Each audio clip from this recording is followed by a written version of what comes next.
Hello everyone, welcome to Adorin institute. आज की classes में हम जो टॉपिक डिस्कस करने वाले हैं वो काफ़ी इम्पोर्टेंट टॉपिक है। जो टॉपिक का नेम है properties of solid and fluid. Properties of solid and fluid. ये जो टॉपिक है आपकी जेई मेंस के लिए भी काफ़ी इम्पोर्टेंट है, आपका नीट के लिए भी काफ़ी इम्पोर्टेंट है और जेई एडवांस के लिए भी ये टॉपिक काफ़ी इम्पोर्टेंट है। इसका क्या रीज़न है? जो हम लोग पिछले कुछ साल से ऑब्जर्व कर रहे हैं उसमें देख रहे हैं कि जो भी अप्लाइड टॉपिक है जिसका फर्दर यूजेज है, जैसे आईआईटी की बात करते हैं तो बीटेक लाइफ में यूजेज है, उस टॉपिक का क्या एप्लीकेशंस है, और आपकी नीट की बात करें तो भाई एमबीबीएस लाइफ में क्या यूजेज है, उसके अकॉर्डिंग टॉपिक का वेटेज बनाया जा रहा है। क्योंकि ये क्वेश्चन सारी कहाँ से बनती है? आईआईटी और एनआईटी से बनती है, वहीं के प्रोफेसर लोग सेट करते हैं। तो ये टॉपिक्स हम ऑब्जर्व कर रहे हैं कि काफ़ी अच्छे क्वेश्चंस रह रहे हैं और क्वेश्चंस की लेवल भी बहुत ज़्यादा डिफिकल्ट नहीं हो रहा है। तो आइए इस टॉपिक को क्रिस्टल क्लियर मैनर से हम लोग देखने स्टार्ट करते हैं। फर्स्ट ऑफ ऑल बात करें तो हम ये डिस्कस करने का प्रयास करते हैं कि सॉलिड और फ्लूइड क्या है, सॉलिड किसको बोलते हैं और फ्लूइड किसको बोलते हैं, इसको हम समझने के प्रयास करें as a physics definition. Physics की लाइफ में इसको कैसे डिफाइन करेंगे, इसको हम लोग समझने की प्रयास कर रहे हैं। ध्यान दीजिए, सॉलिड सॉलिड जो है, सॉलिड आपकी वो मटेरियल है माय डियर जो एक लिमिटेड डिफॉर्मेशन को पॉजेज करता है। लेकिन फ्लूइड, इसको हम बाई एक्सपेरिमेंटली भी समझाने का प्रयास करेंगे, फ्लूइड एक ऐसी मटेरियल है जो कि अनलिमिटेड डिफॉर्मेशन को पॉजेज करता है। लोग का कहना होता है कि फ्लूइड वो मटेरियल है जो फ्लो है। तो भाई फ्लो का बेसिक मीनिंग क्या है? फ्लो को आप जनरल आदमी को समझाना होगा तो कैसे समझाएंगे? और यही सब बेसिक डेफिनेशन से आपकी नीट या जेई मेंस की प्रॉब्लम होती है। तो आपको फिजिकली उसको कैसे बोलेंगे, उसका क्या लिटरल मीनिंग है, वो भी आज के डेट में काफी इंपॉर्टेंट हो गया है। तो ध्यान दीजिए माय डियर, सॉलिड का डिफॉर्मेशन लिमिटेड होता है और फ्लूइड का डिफॉर्मेशन अनलिमिटेड होता है। उसको एक एक्सपेरिमेंट से भी हम समझाने का आपको प्रयास करेंगे। आप लोग ने देखा होगा कि सॉलिड में आप लोग डिफॉर्मेशन ऐसे दिखाते होंगे। अगर कोई शेयर फोर्स अप्लाई करते हैं तो हम लोग बोलते हैं कि ये आपका डिफॉर्मेशन समथिंग फाई हो रहा है और इसी डिफॉर्मेशन को हम लोग फाई बोलते हैं, इसी को हम लोग फाई बोलते हैं, जिसको शेयर स्ट्रेन के रूप में आगे हम लोग जानने का प्रयास करते हैं। लेकिन बता दें माय डियर, ये सॉलिड में तो फिक्स होता है, उसके बाद दो पार्ट में ब्रेक हो जाएगा। लेकिन फ्लूइड में ये डिफॉर्मेशन फिक्स नहीं होता है, इसको हम देखने का प्रयास करेंगे। जैसे ये सॉलिड है बेटा, ये सॉलिड पर हम फोर्स अप्लाई कर रहे डिफॉर्म हो रहा है, डिफॉर्म हो रहा है, डिफॉर्म हो रहा है। लेकिन एक लिमिट के बाद ये दो पार्ट में क्या हो गया? बट गया, दो पार्ट में सेपरेट हो गया। लेकिन फ्लूइड माय डियर वो कंटिन्यूअस डिफॉर्मेशन को पॉजेज करता है। As long as force will be applied, deformation takes place. समझ में आ गई? जैसे हम एग्जांपल से सॉलिड को बता रहे हैं, एक लोग को आ जाइए, एग्जांपल सॉलिड से बता रहे हैं। सॉलिड का एग्जांपल हम आपको यहाँ फ्रीली बता रहे हैं कि कितना मैक्सिमम पॉसिबल है, और फ्लूइड को भी हम दिखाएंगे। आप अपने हैंड को यहाँ करिए, ऐसे करिए बेटा। देखिए, ये हम एग्जाम्पल से समझने का प्रयास करें आराम से। यहाँ देखिए बेटा, ये ऑब्जर्व करिए आप, इसका इनिशियल लिमिट यहां है माय डियर, ये इसका इनिशियल लिमिट है, इसका हम बोल रहे हैं, और इसका फाइनल लिमिट यहां कुछ ले रहे हैं। चलिए एक काम करते हैं, थोड़ी सी, नहीं, ये इनिशियल लिमिट है और ये आपका फाइनल लिमिट है। अब देखिए, इस पे हम फोर्स अप्लाई कर रहे हैं, क्या हो रहा है? डिफॉर्म हो रहा है, ये डिफॉर्म हो रहा है, और एक लिमिट के बाद ये क्या हो गया? दो पार्ट में सेपरेट हो गया। यानी कि मैक्सिमम इसका लेवल अगर देखा जाए तो ये यहां पहुंच गया और ये ग्रीन वाला जो है यहां पहुंच गया। क्लियर है? थैंक यू बेटा। अभी यही पे रहिए आप। देखिए इनिशियली ये कहीं यहां पर था और ये यहां पहुंच गया। तो आप ऑब्जर्व करिए समथिंग एंगुलर डिफॉर्मेशन फाई से ये क्या किया है, डिफॉर्म किया है। और ये ग्रीन वाला माय डियर यहां था, ये समथिंग यहां पहुंच गया। यानी कि हम क्या ऑब्जर्व कर रहे हैं, हम लोग ये ऑब्जर्व करें कि मैक्सिमम डिफॉर्मेशन आपका फाई पॉसिबल है। कोई भी सॉलिड मटेरियल क्यों नहीं है, उसको आप डिफॉर्म करेंगे तो एक लिमिटेड डिफॉर्मेशन को पॉजेज करेगा, उसके बाद वो टू पार्ट्स में सेपरेट हो जाता है। कोई लोग जो पढ़े होंगे वो लोग को याद भी होगा कि हम सॉलिड में डिफॉर्मेशन, एक्सियल डिफॉर्मेशन की बात करते हैं तो delta is equal to PL upon A gamma पढ़ते हैं। वो फिक्स डिफॉर्मेशन है तभी तो आप पढ़ रहे हैं, तो फॉर्मूला क्यों पढ़ते, नहीं पढ़ते। तो ध्यान दीजिए, जैसे ये पेन ही है, इसको हम बेंड करने का प्रयास करें, तो बेंड करने का प्रयास करें, या तो प्रयास करेंगे या बेंड कर रहे हैं, तो एक लिमिट तक बेंड होगा, उसके बाद ये दो पार्ट में क्या कर जाएगा, सेपरेट कर जाएगा माय डियर। अगर इसको हम एक्सेली डिफॉर्म करने का प्रयास करें तो एक लिमिट तक डिफॉर्म होगा, उसके बाद दो पार्ट में ये क्या कर जाएगा, सेपरेट कर जाएगा। लेकिन फ्लूइड में ये ऐसा पॉसिबिलिटीज नहीं है। फ्लूइड में कंटिन्यूअस डिफॉर्मेशन को पॉजेज किया जाएगा। हम एंगुलर डिफॉर्मेशन इसलिए लिए थे ताकि ये पता चल जाए, हम फ्लूइड से इस चीज को कंपेयर करा दे, फ्लूइड से इस चीज को क्या कर दे, कंपेयर करा दे। जैसे आप फ्लूइड के अकॉर्डिंग बात किया जाए, फ्लूइड के अकॉर्डिंग हम लोग बात करें तो ध्यान दीजिए, एक गंगा रिवर्स इसलिए ले रहे हैं कि गंगा रिवर्स भारत का एक प्रमुख नदियों में से एक है और ऑलमोस्ट लोग गंगा रिवर्स को लोग जानते हैं, तो इसलिए गंगा रिवर्स का एग्जाम्पल ले रहे हैं। जरा देखने का प्रयास करिए, ये आपका गंगा रिवर्स है, this is our Ganga rivers. Just observe it my dears. इसको पूरी विजुअलाइजेशन आपकी आज हो जाएगी। ये आपकी इलाहाबाद है। इलाहाबाद में एक बच्चा नाव पे बैठ के आगे फर्दर बंगाल की तरफ जाने का प्रयास कर रहा है।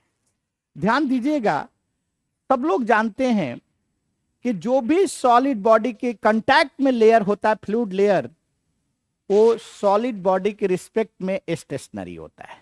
इसका जीता जागता एग्जाम्पल आप लोग ने देखा होगा, कोई रिवर्स होगा, केनाल होगा, तो उसका बैंक वाला जो लेयर होगा माय डियर, वो जस्ट लाइक स्टेशनरी दिखाई देता होगा। और उसे जैसे हम लोग दरियाओं की तरफ जाते हैं, जैसे हम लोग विड्थ की तरफ जाते हैं, तो उसका वेलोसिटी बढ़ते हुए दिखाई देता है। इसका मतलब ये नाव के साथ जो लेयर है, वो ये जो पॉइंट है, फ्लूइड पॉइंट है, ये सब आपके स्टैग्नेंट दिखाई दे रही है। अब जरा ध्यान दीजिए, एक व्यक्ति यहां बैठ के इसको ऑब्जर्व कर रहा है। ओ माय गॉड, जैसे ये फोर्स अप्लाई कर रहा है, जैसे ये फोर्स अप्लाई कर रहा है माय डियर, ये कहीं सपोज करिए बनारस पहुंच जा रहा है। सब लोग बनारस को जानते होंगे क्योंकि हमारे जो प्रधानमंत्री है वही से अपना मेंबर ऑफ पार्लियामेंट भी बने हैं, तो ये ऑलमोस्ट लोग जानते हैं। देखिए ध्यान दीजिए, काशी नगरी भी बोला जाता है। अब जरा ध्यान दीजिए, ये something angular deformation my dear θ1 ले रहे हैं। Just observe it. बहुत अच्छे कंसेप्ट को हम लोग डील करने जा रहे हैं। ध्यान दीजिए बेटा, फिर एक फोर्स अप्लाई किए और ये बक्सर पहुंच जाता है। ओ माय गॉड, ये हमारा डिस्ट्रिक्ट जहां से हम बिलोंग्स करते हैं, बिहार में एंट्री ले लेते हैं। बक्सर पहुंच गए, अगेन समथिंग एंगुलर डिफॉर्मेशन दिखाई दे रहा है। Again this will have deform like θ1। Next हम फोर्स अप्लाई कर रहे हैं, ये आपका पटना पहुंच जा रहा है, तो अगेन समथिंग एंगुलर डिफॉर्मेशन दिखाई दे रहा है।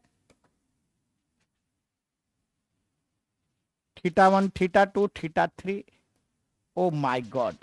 It means as long as force will be applied, angular deformation takes place. Again, ये गंगा रिवर से आपकी अगेन फोर्स हम अप्लाई कर रहे हैं, ये कोलकाता पहुंच जा रहा है, तो अगेन समथिंग एंगुलर डिफॉर्मेशन दिखाई दे रहा है। तो हम लोग ने क्या देखा कि सर ये सॉलिड में just compare both figure, we observe my dear, in solid that angular deformation will be fix, they have not changes. ये आपकी एंगुलर डिफॉर्मेशन फिक्स है, उसका फिक्स लिमिट है, मैक्सिमम आप इतना कर सकते हैं। उसके बाद सॉलिड क्या होगा, दो पार्ट में डिफॉर्म, दो पार्ट में सेपरेट हो जाएगा। लेकिन फ्लूइड में हमने ऐसा देखा कि as long as force will be applied they have pauses deformation. It means in the case of fluid, deformation is unlimited, and that unlimited deformation is known as flow. उसी को जनरल लैंग्वेज में हम लोग क्या बोलते हैं, flow बोलते हैं। आपको हम दिखाएंगे, एक और प्रैक्टिकल दिखाएंगे। एक पानी का कोई डब्बा होगा, तो पानी के डब्बा से पानी का ग्लास मंगाते हैं और उसको हम दिखाते हैं कि सर फ्लूइड डिफॉर्मेशन को तो पॉजेज करता है, लेकिन सेपरेशन नहीं होता है। इसमें डिफॉर्मेशन अनलिमिटेड होता है और सॉलिड में डिफॉर्मेशन लिमिटेड होता है। इस टॉपिक के रिगार्ड हम डेफिनेशन दिए हैं कि इस टॉपिक में क्या जानना है आपको, टॉपिक के क्या नीड है। तो आपको एक बहुत ही इंपॉर्टेंट एक इंपॉर्टेंट पॉइंट है कि भाई सॉलिड का डिफॉर्मेशन लिमिटेड होता है और फ्लूइड का डिफॉर्मेशन क्या होता है, अनलिमिटेड होता है। जल्दी से बातें करते हैं एक एक्सपेरिमेंट से भी आपको दिखाने के बाद। अब बात आती है कि बच्चे का कहना होता है ये कि आपकी भाई डिफॉर्मेशन हो रही है सॉलिड में और फ्लूइड दोनों में, तो डिफॉर्मेशन किसकी वजह से होती है? उस पर कोई फोर्स लगता है, उस पर कोई टॉर्क लगता है। जैसे ही बेंड हो रहा है तो इस पर कोई टॉर्क लग रहा है, इसको ट्विस्ट करेंगे तो इस पर कोई टॉर्क लगेगा। तो भाई लोड क्या है, किस तरीका के मैकेनिकल सिस्टम में, किस तरीका से सॉलिड सिस्टम में, किस तरीका से फ्लूइड सिस्टम में लोड एक्ट करता है, उसको हम देखने का प्रयास कर रहे हैं, उसको देखने का प्रयास कर रहे हैं। ध्यान दीजिएगा। फर्स्ट ऑफ ऑल अब एक्सपेरिमेंट के टाइम आ गया, इसको एक्सपेरिमेंट करा दे, देन लोड की बात करेंगे। देखिए ये अपना फ्लूइड है, इसका जीता जागता आपका एग्जांपल दिखा रहे हैं।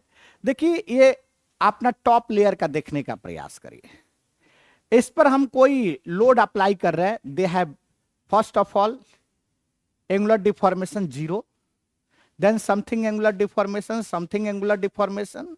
Oh my God, deformation will be fixed, deformation will be changed, but one fluid layer have not separated to the other fluid layer. Just observe it, my dears. It means fluid will have pauses continuous deformations. Fluid में layer by layer separation possible नहीं है, ये continuous deformation को possess करता है। लेकिन solid में, जैसे सॉलिड की बात करें, ये पेन है, इसको भी ये पेन है, इस पर हम फोर्स अप्लाई कर रहे हैं, दो पार्ट में क्या हो गया, ब्रेक हो गया। Just observe it. इसको बेंड कर रहे, दो पार्ट में क्या कर जाएगा, ये टूट जाएगा। एक लिमिट के बाद क्या होगा, दो पार्ट में ये टूट जाएगा। जैसे देखिए they have break it, it means इसको ट्विस्ट कर रहे, दो पार्ट में टूट जाएगा। तो सॉलिड एक लिमिटेड डिफॉर्मेशन को पॉजेज करेगा, but fluid have possess unlimited deformation. ये आई होप सब लोग का क्लियर हो गया।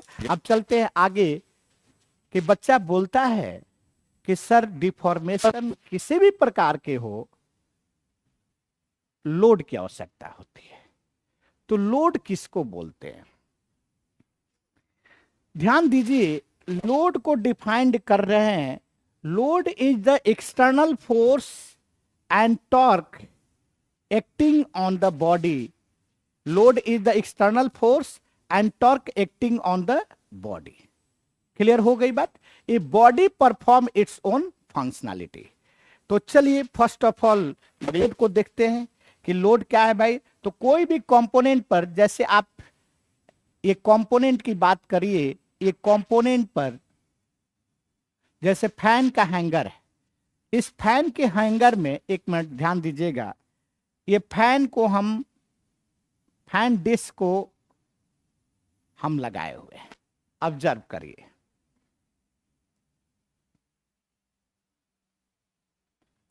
तो ये फैन डिस्क का जो वेट है माय डियर, वो इस हैंगर के लिए क्या है, वेट है।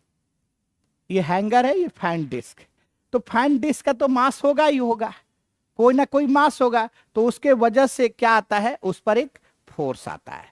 तो भाई फैन के हैंगर पर इसका फ्री बॉडी डायग्राम देखे तो ये हैंगर पर एक क्या आया बेटा, एक फोर्स आया। जो फोर्स, इसका सेल्फ वेट नहीं है, इसका सेल्फ वेट की बात हम नहीं कर रहे हैं। जो भी एक्सटर्नल कंपोनेंट है, that external component is the fan disc. यानी कि फैन डिस्क का वेट इसके लिए क्या है, weight of disc. Weight of disc की अगर बात करें तो इसके लिए आपका लोड है, एंड दैट इज mg, इसका मास mg है। अब बच्चा कहता है कि सर ये फैन रोटेट कर रहा है, ठंडी के अभी तो ठंडी के समय है, फैन रुका हुआ है, लेकिन जिस समय फैन रोटेट करता है तो यस माय डियर, आपकी इस ये एक टॉर्क से रोटेट कर रहा है, तो ये इस पर, इसके वजह से इस पर एक टॉर्क भी आएगा, वो भी एक लोड कहलाएगा। यानी कि कल हो के कोई बुक में लिखता है कि only force acting on the system is known as load, तो ये बेटा सही डिफिनेशंस नहीं है। External force and torque acting on the component is known as load, इसको पूरी दिखाएंगे, पूरी सब चीज को क्रिस्टल क्लियर में मैनर में हम आपको दिखाने का प्रयास करेंगे।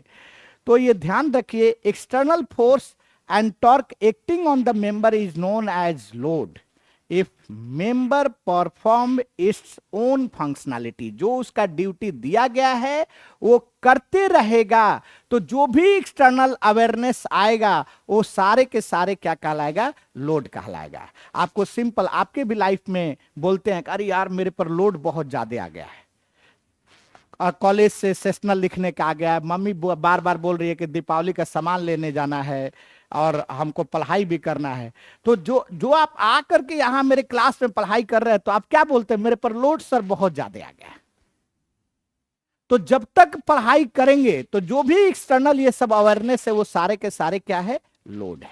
इन सिमिलर मैनर में फिजिकल लोड की बात करें तो कंपोनेंट का, ये फैन का हैंगर का काम क्या है, फैन के डिस्क को हैंग करके रखना है।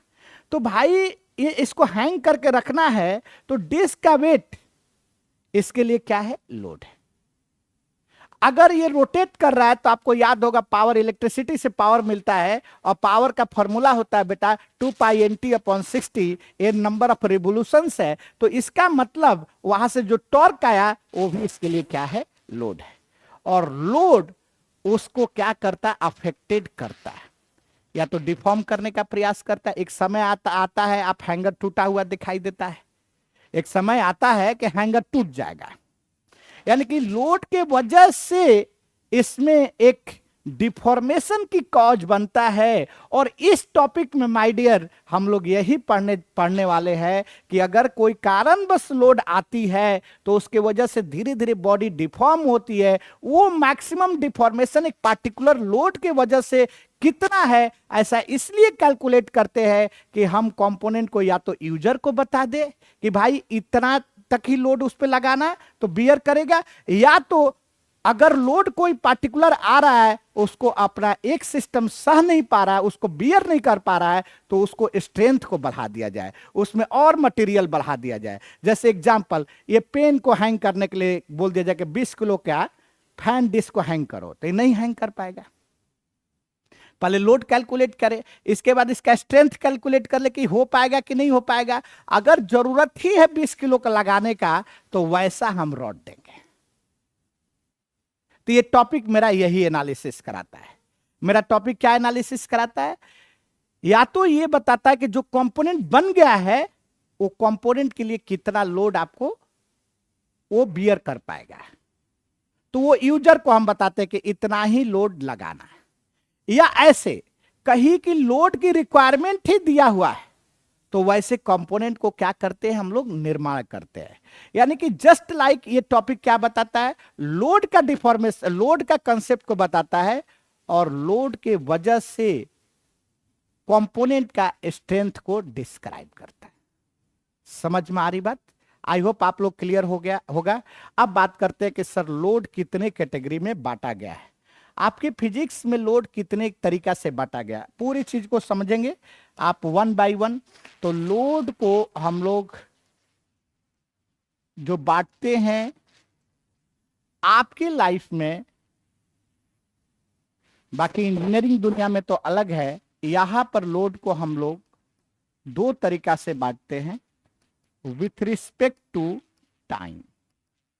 फर्स्ट लोड को कैसे बांटते हैं बेटा, with to time. And second load को कैसे बांटते हैं, with respect to area over spread. अरे सॉरी, ये तो आपका आगे का हुआ, ये काम आपका नहीं है।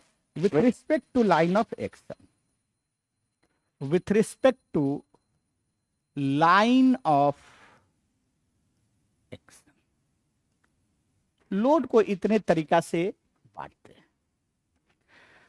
पहला with respect to time my dear, और दूसरा with respect to line of action. जैसे बात करें विथ रिस्पेक्ट टू टाइम की बात करें तो इसमें दो प्रकार का लोड आता है। वो आता है स्टैटिक लोड और दूसरा आता है आपका dynamic load, that is dynamic load. Dynamic load, यही दो प्रकार का लोड अपना है, static load as well as dynamic load.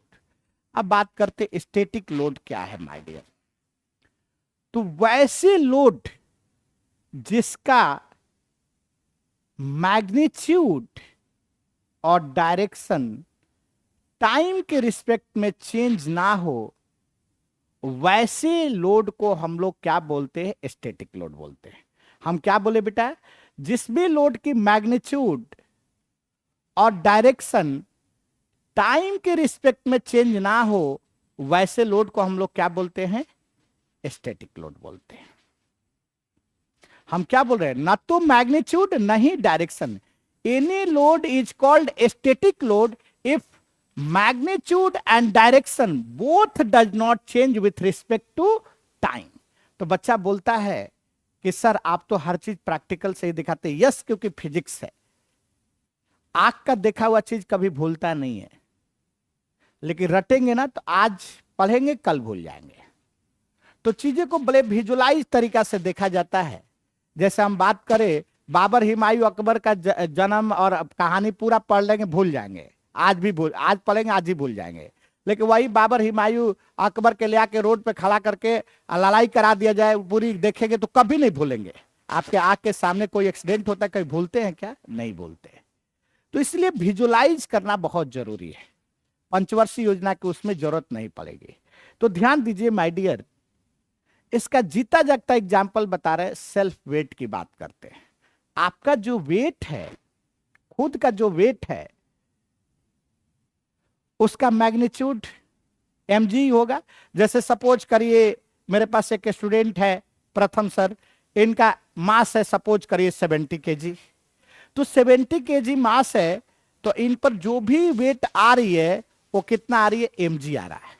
और mg वेट के चलते, mg वेट की अगर बात करें तो वो mg की मैग्नीट्यूड आज भी वही रहेगा, कल भी वही रहेगा। और उसकी डायरेक्शन की अगर बात करें तो भाई सब लोग जानता है कि अर्थ का पुलिंग फोर्स है, यानी कि इन पर वेट की जो डायरेक्शन होगी वो ऑलवेज क्या होगी, डाउनवर्ड ही होगा। तो डायरेक्शन भी फिक्स है और मैग्नीट्यूड भी फिक्स। अब ये मत कहिएगा कि सर हम तो आज खाए नहीं थे, कल खा के आ जाएंगे तब 2 किलो, तो वो हम नहीं कंसीडर कर रहे हैं। हम जनरल वे पर कंसीडर कर रहे हैं कि सर आपका जो वेट है, आपकी वेट की अगर बात करें, जैसे इस बॉडी का मास है 10 kg my dear, just observe it. 10 KG इसका मास है, तो इन पर सेल्फ वेट की बात करें तो भाई ये 10G लग रहा है, इसका मैग्नीट्यूड 10G ही होगा, और इसकी डायरेक्शन की बात करें तो डाउनवर्ड ही होगा। वो आज भी, वो कल भी, वो परसों भी, वो 10 दिन के बाद भी कभी भी देखेंगे तो उसका डायरेक्शन भी क्या होगा माय डियर, डाउनवर्ड ही होगा। कभी वेट का डायरेक्शन अपवर्ड देखे हैं क्या? नहीं देखे। तो वेट आपसे पूछा जाए तो वेट किस टाइप का एग्जाम्पल है? स्टैटिक लोड की एग्जाम्पल है या डायनेमिक लोड की एग्जाम्पल है? This is the example of static load. अब कभी भूलेंगे नहीं आप लोग। तो जिस भी लोड की मैग्नीट्यूड एंड डायरेक्शन टाइम के रिस्पेक्ट में चेंज नहीं होता है, तो वैसे लोड को हम लोग क्या बोलते हैं माय डियर? स्टैटिक लोड बोलते हैं। और एग्जाम्पल में आपको समझाने का प्रयास कर रहे हैं। आपकी अगर बात करें, एक स्टैटिक लोड है, this is the static load, static load. अब एक बात करें, अगर कोई ये बॉडी है बच्चे, इस बॉडी पर आपका एक फोर्स लगा है 10 न्यूटन का, इसको ग्रेजुअली अप्लाइड लोड, इसका जनरल फिजिक्स में नाम है ग्रेजुअली अप्लाइड लोड। ये क्यों ऐसा बोला गया सुन लीजिए। कभी भी कोई बॉडी पर आप फोर्स अप्लाई करेंगे बेटा, तो आपकी ये फोर्स और टाइम में अगर ग्राफ देखें तो आपकी जो भी फोर्स आप अप्लाइड कर रहे हो ना, इसको पीक लिमिट तक जाने में, मान लीजिए ये 10 न्यूटन का फोर्स अप्लाई कर रहे हो, तो 10 न्यूटन तक जाने में very short fraction of time लेता है, उसके बाद वो क्या हो जाता है? कांस्टेंट। तो बहुत कम टाइम लेता है, इसलिए इसको हम क्या मानते हैं? Static load. जैसे आप ऐसे समझिए ना, आप गाड़ी को स्पीड दिए, थ्रोटल ओपन किए, स्पीड दिए कि हमको 100 के रफ्तार में लेके भागना है, आगरा एक्सप्रेसवे पे 100 का स्पीड दिए, तो क्या वो 0 से 100 तक पहले पहुंचा कि 0 से ही 100 हो गया? ऐसा तो नहीं हुआ होगा।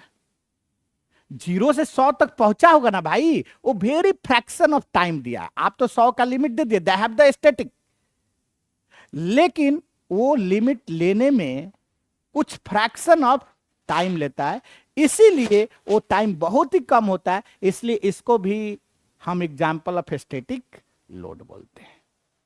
ये भी कैसा लोड है बेटा? Static load. क्यों? क्योंकि इसको मानते हैं कि इस बॉडी पर लोड कितना है? 10 न्यूटन का लगा है, और डायरेक्शन क्या है? अवे, ये चेंज नहीं हो रहा है।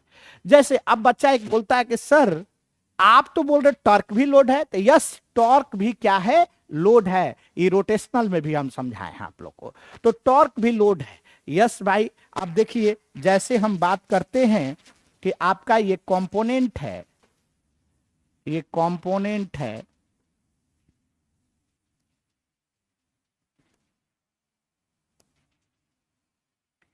इस पर अगर कोई ऐसा टॉर्क अप्लाई किया जाए,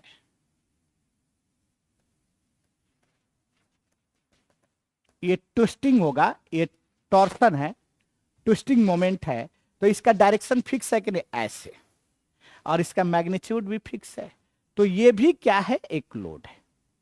और कैसा लोड है भाई? This all are the static load, this all are the example of static load. ये भी स्टैटिक लोड है, ये भी स्टैटिक लोड है, सब कैसा लोड है बेटा?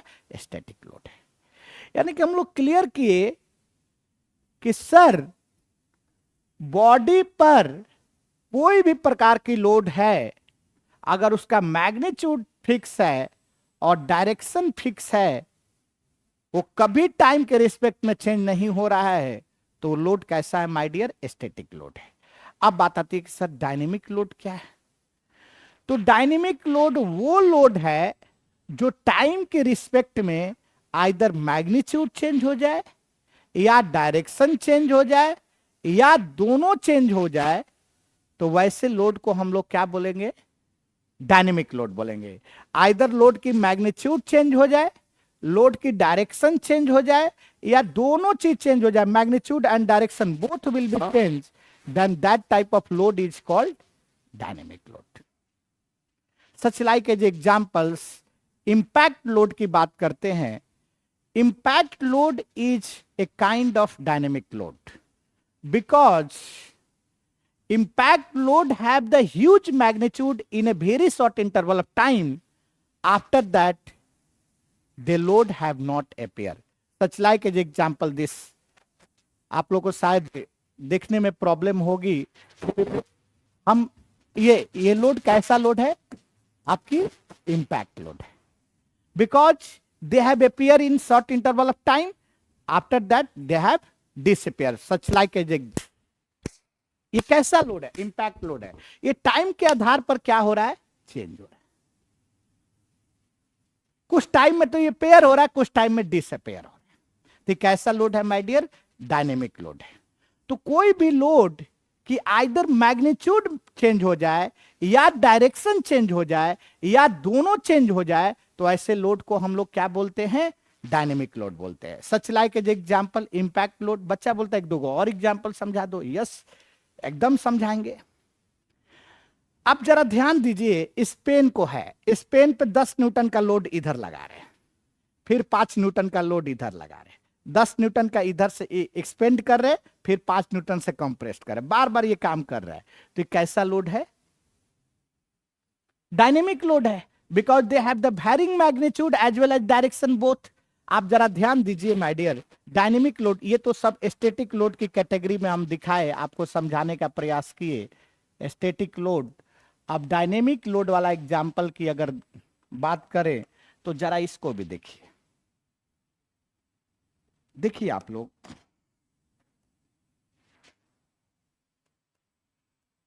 डायनेमिक लोड का एग्जांपल हम लोग देखते हैं। फर्स्ट बेटा इम्पैक्ट लोड, इसको फिगर से भी हम समझाने का प्रयास करें। इम्पैक्ट एनालिसिस अपना स्टैटिक लोड का, हाँ, लेकिन बेसिक डायनेमिक लोड से भी क्वेश्चन पूछा जाता है। तो इम्पैक्ट लोड की अगर बात करें तो जैसे ये कोई बेटा आपका फिगर से भी अगर दिखाने का प्रयास करेंगे, बोलिए कि सर एक फिगर से दिखाइए, प्रैक्टिकल तो दिखाई दिए, तो देखिए आप लोग,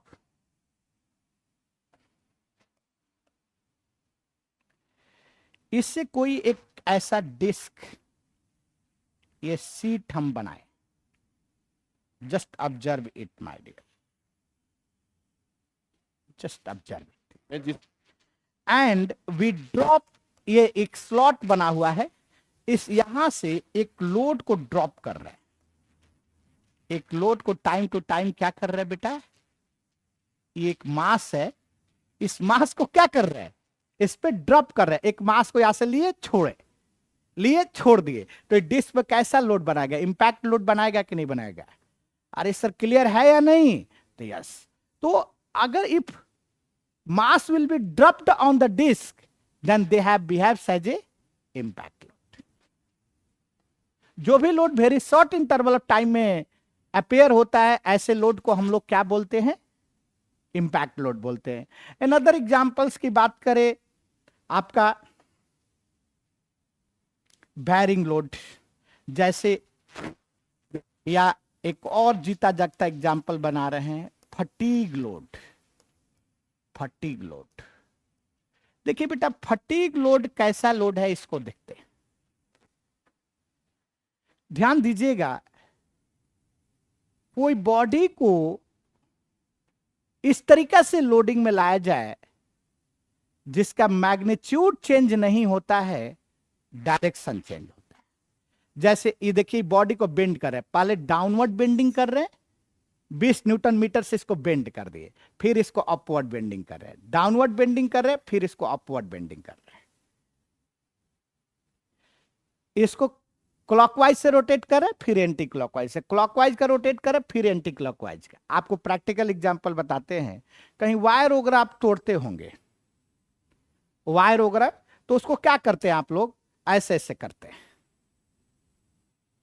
हैं ना। रॉड को तोड़ना होगा तो ऐसे ऐसे करते हैं हम लोग, इसको ऐसे बेंड किए, फिर ऐसे किए, ऐसे बेंड किए, फिर ऐसे किए। ये कैसा लोड है? आपकी फटीग लोड का एग्जांपल। यानी कि जैसे ये बीम है, सपोज करिए कि ये बीम है, ये कोई ऑब्जेक्ट है, इसको एक बार आप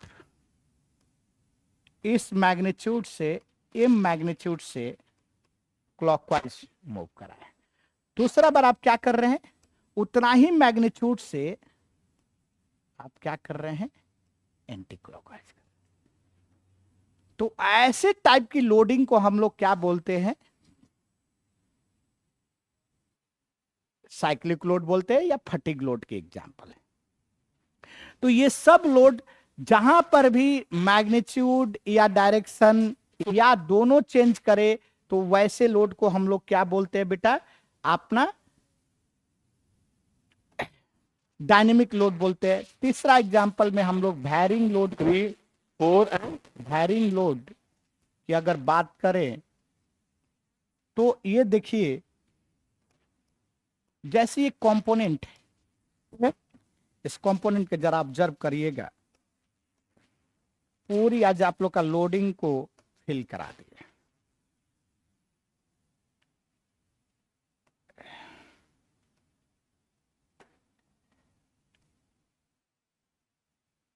ये ऐसा कंपोनेंट है माय डियर।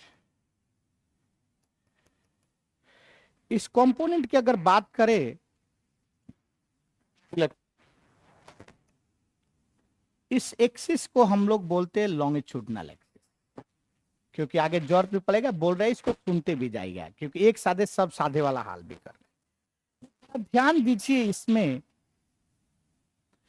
ये लोड आप 10 न्यूटन का अप्लाई कर रहे हैं, फिर आप इसी 5 न्यूटन का अप्लाई कर रहे हैं, तो इसमें मैग्नीट्यूड तो चेंज नहीं, मैग्नीट्यूड तो चेंज हो रहा है लेकिन डायरेक्शन चेंज नहीं हो रहा है, फिर भी लोड चेंज माना जाएगा। क्यों? क्योंकि इसका मैग्नीट्यूड को क्या कर दिए, चेंज कर दिए। तो आप वैरिंग लोड में मैग्नीट्यूड को हम लोग क्या करते हैं, चेंज करते हैं। जैसे पहले 10 न्यूटन लगाए, फिर 5 न्यूटन, 10 न्यूटन 5 न्यूटन, तो ऐसे जब लोडिंग करते हैं तो ये वैरिंग लोड है। तो आई होप इसमें भी हम आपको 3 एग्जाम्पल से, जीता जागता एग्जाम्पल से डायनेमिक लोड को भी क्लियरिफाई करने का प्रयास किए कि सर डायनेमिक लोड अपना होता क्या है। तो जो भी लोड का मैग्नीट्यूड या डायरेक्शन या दोनों टाइम के रिस्पेक्ट में चेंज कर दिया जाएगा, तो वैसे लोड को हम लोग क्या बोलेंगे, डायनेमिक लोड बोलेंगे।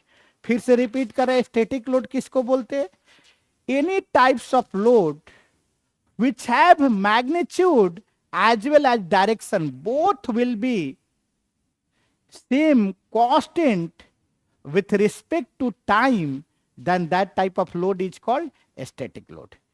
If either magnitude or direction, or it may be both change, then that type of load is called dynamic load. तो आई होप आप लोग टाइम की रिस्पेक्ट में लोड को अच्छे तरीका से समझ गए होंगे। अब चलते हैं, यहां बात किए थे आप लोग को कि सर एक तो लोड होता है विथ रिस्पेक्ट टू टाइम, और दूसरा आप लोड बताया with respect to line of action. Line of action, किस लाइन के पर लोड एक्ट कर रहा है, उस लाइन के अकॉर्डिंग भी लोड को क्या किया गया, कैटेगराइज किया गया, और ये अपना एनालिसिस के लिए काफी इंपॉर्टेंट है। आप लोग को बहुत यहां से क्वेश्चंस आता है, तो 1 बाय 1 हम लोग देखने स्टार्ट करते हैं। तो चलिए नेक्स्ट पेज लेते हैं। ये पेज आपका पढ़ा होगा, आप लोग ले भी लीजिएगा, समझने की बातें हैं। इसमें हमारी टारगेट यही है, क्योंकि हम लोग जो भी प्लान किए, एग्जाम ओरिएंटेड प्लान किए हैं, तो आपको समझा दे चीजें को अच्छा से, आप उसको समझ लीजिए, ठीक ना, बस मेरी इतना ही प्रयास है।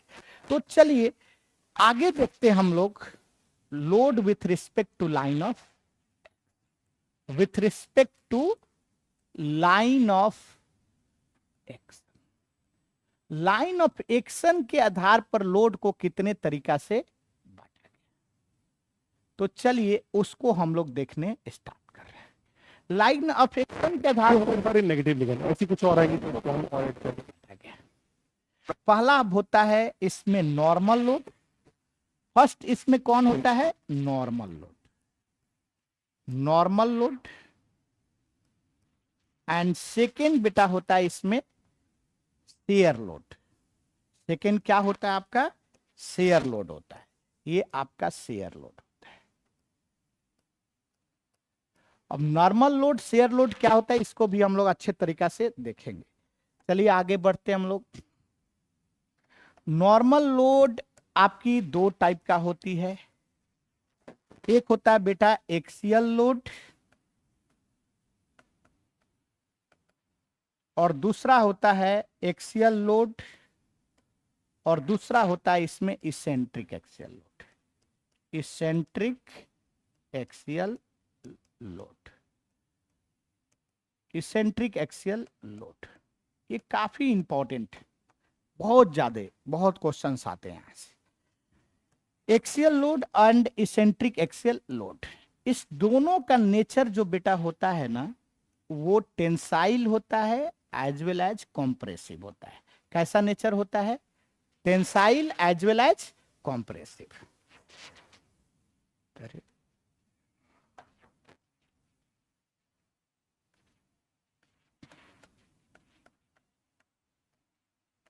Tensile and second one will be compressive.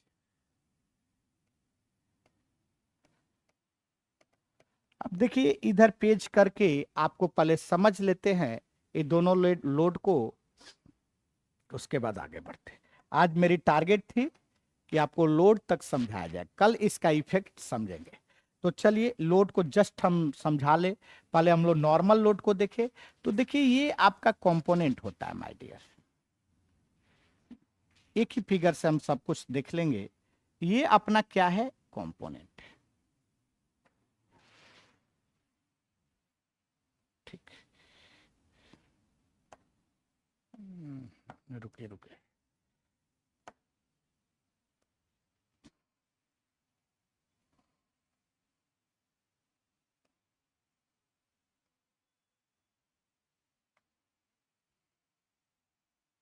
देखिए आप लोग, इस कंपोनेंट की लॉन्गिट्यूडिनल एक्सिस अपना ये होती है। ठीक, अब ध्यान दीजिए, जो भी load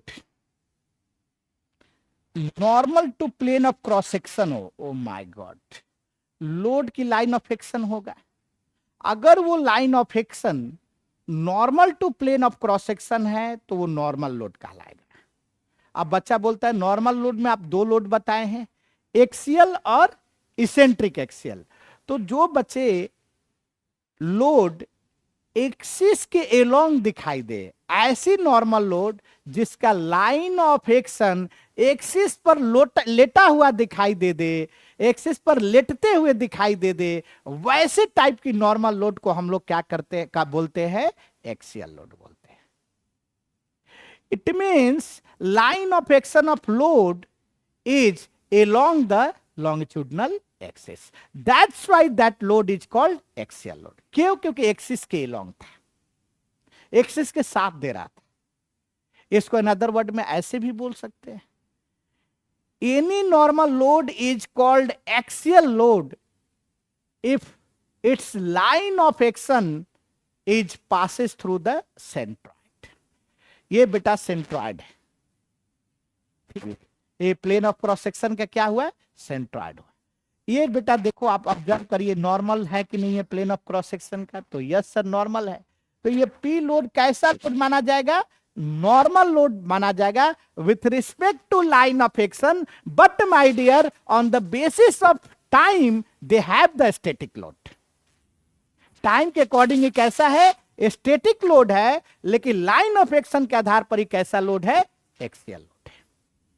Am I right? No any problem. अब नेक्स्ट देखते हैं इसेंट्रिक एक्सियल लोड किसको हम लोग बोलते हैं। If line of action of load is normal to plane of cross section but it is passes through a point which has other than the centroid, यानी कि ये बच्चे लोड मेरा कैसा लोड हुआ? कोई eccentric axial load. Why be reason? Because they have the normal to plane of cross section, but its point of action is other than the centroid. इसका point of action centroid नहीं। अब बताता है कि eccentric axial क्यों बोला गया, क्योंकि एक्सिस से सम दूरी पर है। और कोई भी चीज दुनिया में, यही नहीं आगे भी ध्यान रखिए, एक्सिस से सम दूरी पर होगा तो उसको इसेंट्रिक बोला जाएगा। वो कैसा कहलाएगा, इसेंट्रिक कहा जाएगा।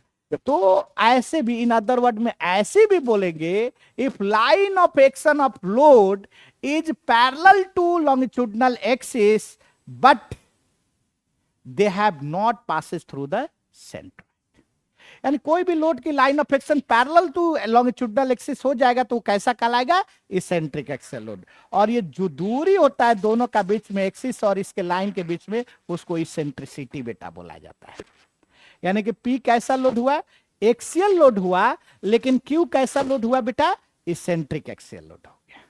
अब एक बच्चा फिर उठता है, बोलता है हमसे कि सर नॉर्मल लोड भी क्लियर हो गया, सर एक्सेल इसेंट्रिक एक्सेल भी क्लियर हो गया, लेकिन एक और बात को आप एसोसिएट किए हैं कि दोनों की नेचर टेंसाइल भी होता है और कॉम्प्रेसिव भी होता है। तो इसका क्या मैटर है, इसका क्या मजरा है, इसको भी तो समझाइए साहब। तो ध्यान दीजिए बेटा, कोई भी नॉर्मल लोड की एरो हेड अगर अवे हो सिस्टम से तो उसको बोलेंगे टेंसाइल नेचर, अगर टुवार्ड्स सिस्टम के तो उसको क्या बोलेंगे, कॉम्प्रेसिव इन नेचर। जैसे एग्जांपल के तौर पर बेटा देखते हैं हम लोग, जरा देखिए इसको,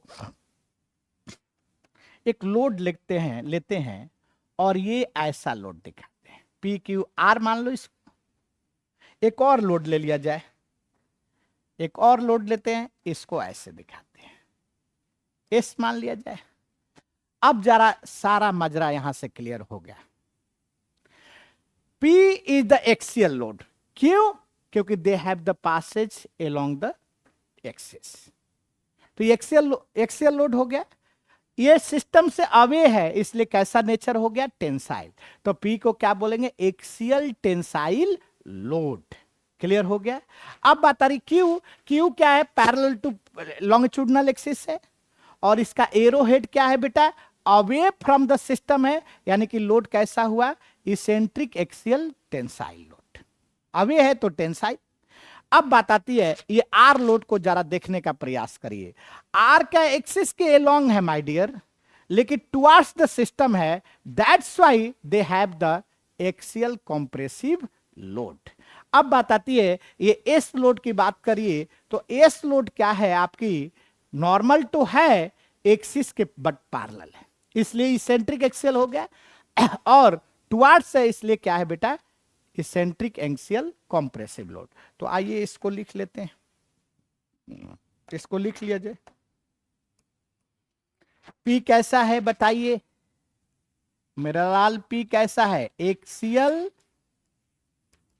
tensile load, axial tensile load. अब बताइए आप लोग, Q कैसा है, eccentric axial tensile load.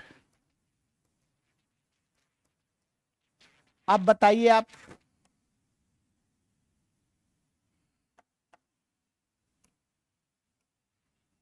Q के बाद कौन कौन है जी, आर। आर लोड कैसा है, axial compressive load, axial compressive load, compressive load. और आपका एस कैसा है, तो eccentric axial, eccentric axial compressive load. तो आई होप आप लोग का ऑल नॉर्मल लोड क्लियर। एक फिगर में हम सारे नॉर्मल लोड को क्या कर लिए, कवर अप कर लिए। तो पढ़ाई ऐसी होनी चाहिए कि 1 घंटे में बहुत कुछ निकल जाए। तो चलिए अब आगे बढ़ते हम लोग। अगला लोड कौन है बेटा, अब शेयर लोड है, इसको आइए देखते हैं। देखिए शेयर लोड, शेयर करना स्पष्ट है, नाम से ही स्पष्ट है। यानी कोई भी लोड प्लेन के पैरेलल हो तो वैसे लोड को हम लोग क्या बोलते हैं बेटा, शेयर लोड। शेयर लोड में 2 लोड होता है, एक ट्रांसवर्स शेयर लोड और एक होता है इसेंट्रिक ट्रांसवर्स शेयर लोड। उसमें भी ट्रांसवर्स और इसेंट्रिक। जो भी लोड पैरेलल टू प्लेन हो और सीजी से पास करे उसको हम लोग बोलेंगे transverse shear load. Parallel to plane of cross section हो और सीजी से पास ना करे उसको क्या बोलेंगे हम लोग, इसेंट्रिक ट्रांसवर्स शेयर लोड। तो ये कितना टाइप का होता है बेटा, पहले लिख लें इसको, उसके बाद फिगर से समझ लेंगे। Transverse shear load, transverse shear load, और दूसरा क्या होता है बेटा, इसेंट्रिक ट्रांसवर्स शेयर लोड। ये दो टाइप का होता है। अब इसको भी हम लोग फिगर से समझने का प्रयास कर रहे हैं। जरा देखिए, इसको भी समझते हैं, इसको भी क्यों छोड़ेंगे।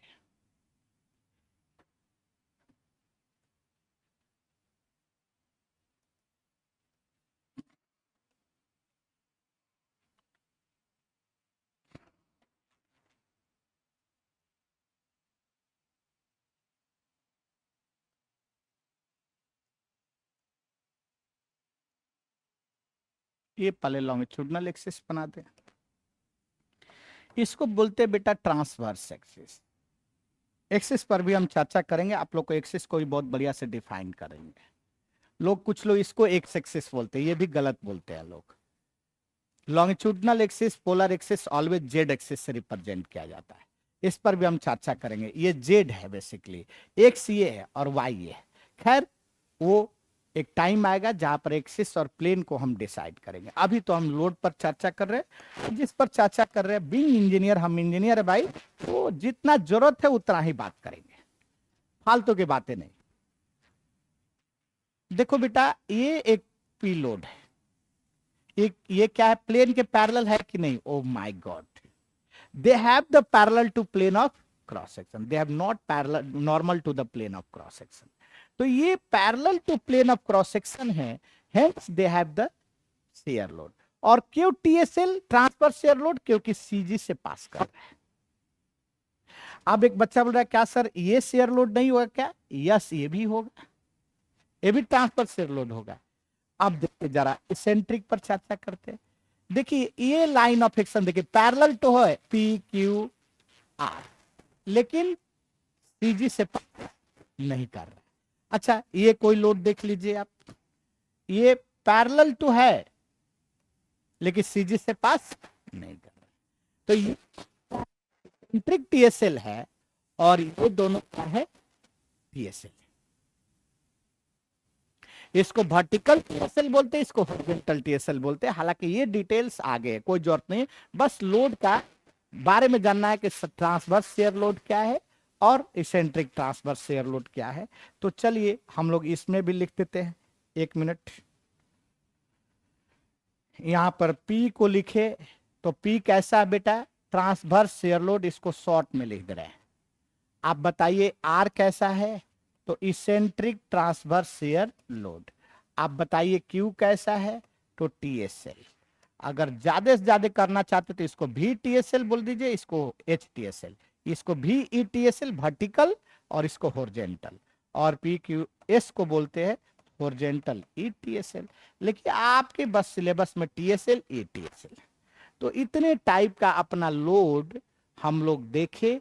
पहला लोड देखे विथ रिस्पेक्ट, ये तो with respect to line of action, secondary देखे हम लोग, और प्राइमरी क्या देखे थे, विथ रिस्पेक्ट टू टाइम।